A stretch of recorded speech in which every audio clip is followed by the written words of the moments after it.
Hey there, welcome back to another review. This time of the 2015 horror comedy Stung, which was a movie I was looking forward to. Another film I was looking forward to, and because I saw the trailer and I liked it. I like creature feature movies, especially big bug movies, and this is one of them. Trailer looked like it had a good amount of practical effects, which really surprised me. And I checked it out, and I liked it.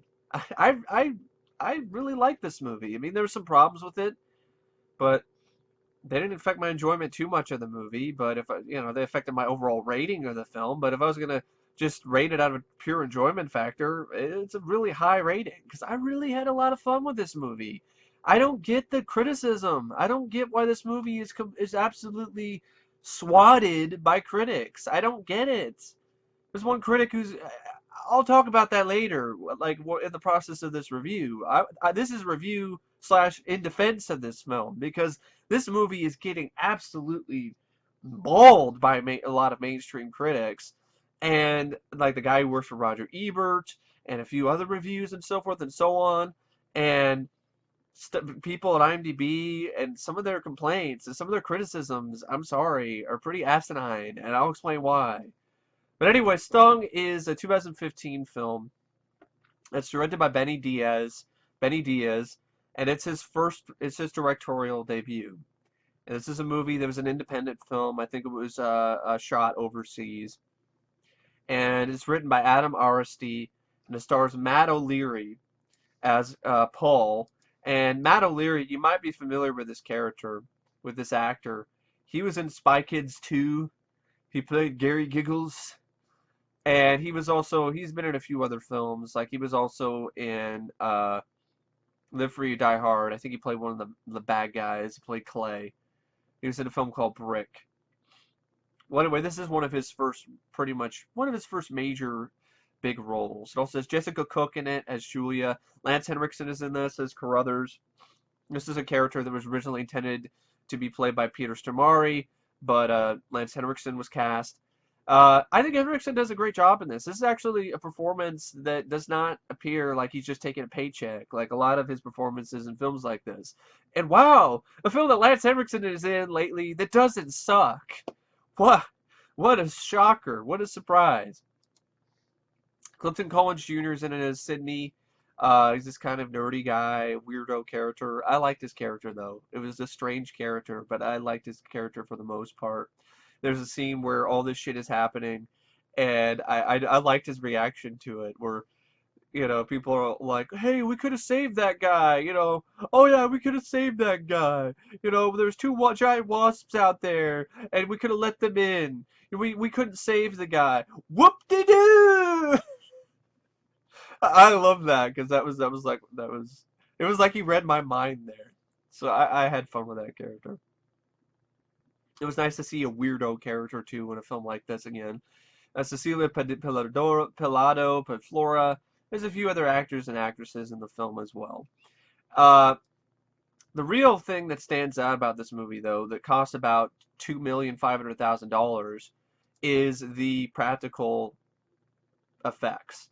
The filmmakers decided to, at every opportunity they could, use practical, mechanical makeup effects for the giant wasps, and it really pays off. And for a lot of the gore sequences, when when these wasps are not flying around, because they use that in they use CGI for that, which makes sense.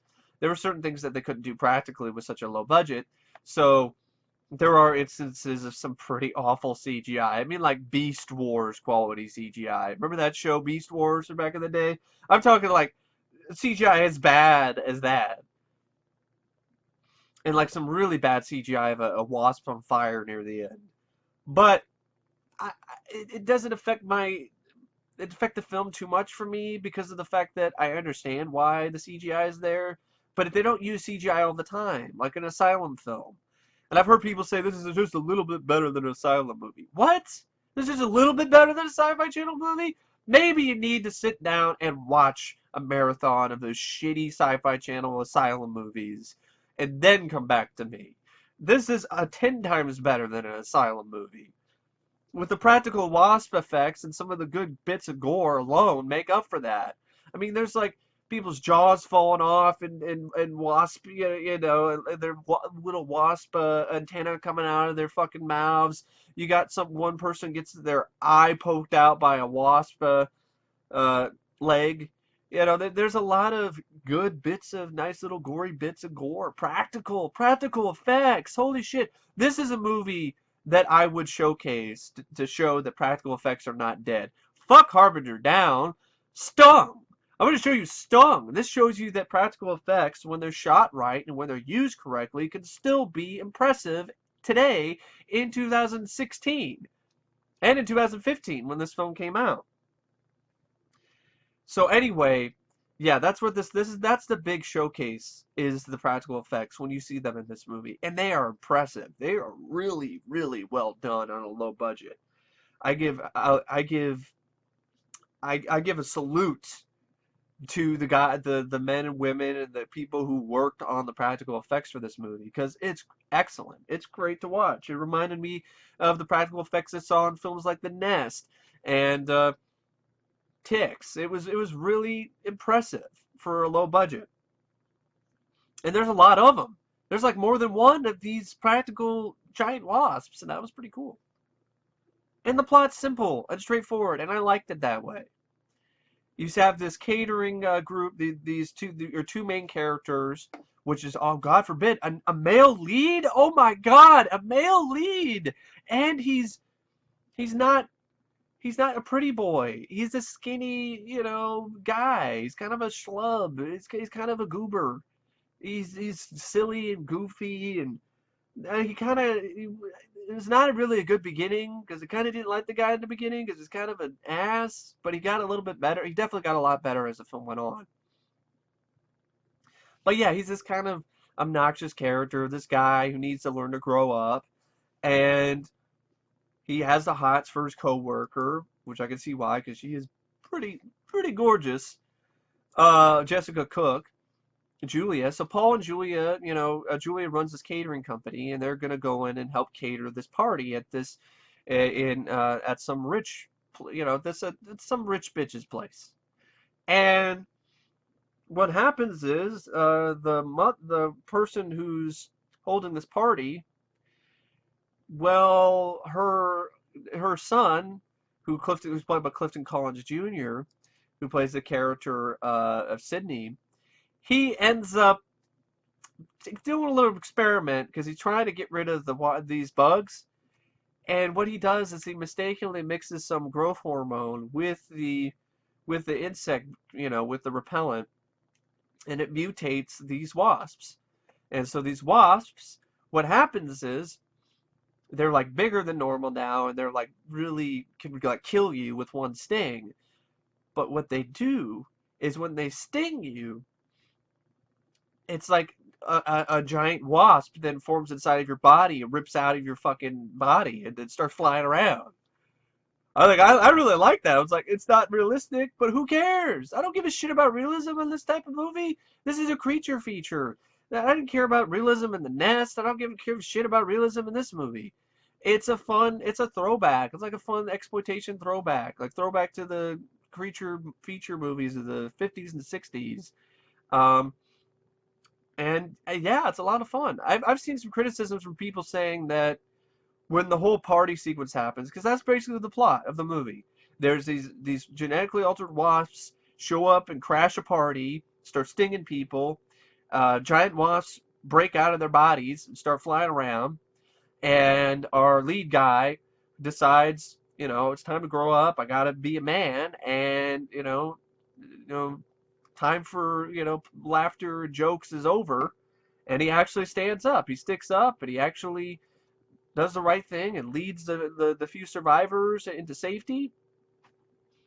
But it's really nothing that he really does. I mean, really, what it is, there's the housekeeper who's like waving at the door. It's like, come in, come in, come in. And all he does is get the survivors to follow her directions and go into the house to get away from the giant wasps.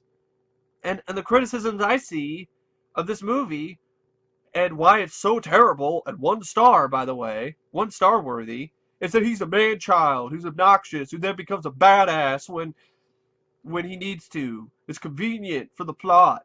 And I'm like, he's not fucking Rambo. He doesn't turn into fucking Rambo in this movie. What film are you watching? I don't see this badass. He's not really a badass. He's just trying to survive. So he's not joking around when he does it, but he does it a little bit later. You know, when he's drinking some wine with his girl Lance Henriksen. But it's not like he switches from man-child to fucking ripped Rambo, shooting fucking, wasps and being a badass. That's not what happens. I don't know what movie you're watching because that's not what I see at all. I see a character who just decides, hey, I want to survive, and I'm going to decide that other people should try to survive with me. So he just leads them to the directions that the housekeeper lady was giving. Come on in, get in the house. They get in the house, and then I know some people call this boring. Some people found this boring. It's like an hour and 27 minutes. It goes by. It buzzes around really fast, at least for me personally. I didn't find it boring at all. But they found it boring because of the scenes where the film decides to slow down. It didn't slow down at all from the moment it started. It even started with a hard rock song, which I actually like the song, and little metal song. And then it slows down a little bit after the wasp attack, where wasps are ripping out of people's bodies and shit. There's all these wasps flying around and stinging people, and they hide out. And Lance Henriksen has some good character, moments and some good performances, good acting by Lance here in this scene, where he's commending our lead, our male lead, who's actually in a lot of ways the comic relief. And he's not cannon fodder. He's the lead.